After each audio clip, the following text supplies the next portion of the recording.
নমস্কার। আজকে আমি কলার মোচার ঘন্ট বানাবো, তার জন্য কলার মোচা নিয়েছি। এখন কলার মোচাটা কেটে নেব। আচ্ছা, যে ফুলের মাঝখানে যেগুলো থাকে এগুলো ফেলে দেবো আগে।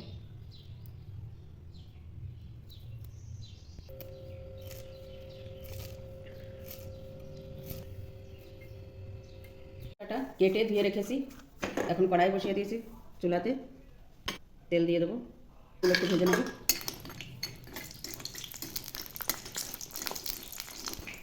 বড়িগুলো ভাজা হয়ে গেছে, এবার তুলে নেব। জিরা তেজপাতা লঙ্কা দিয়ে দিলাম, কেটে ধুয়ে রাখা মোচাটা দিয়ে দেবো, আধা চামচ হলুদ দিয়ে দেবেন,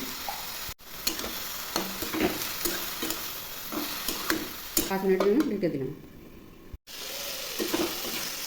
একটু ভেজে নিয়েছি কলার মোচাটা, এতে বড়িগুলো দিয়ে দেবো, এতে দেবো লঙ্কা, জিরা আর আদার পেস্ট, ভেজে নেব।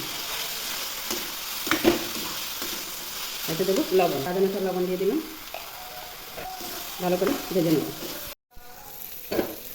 মশলার সঙ্গে কলার মোচাটা ভালো করে ভাজা হয়ে গেছে, এবার জল দিয়ে দেবো,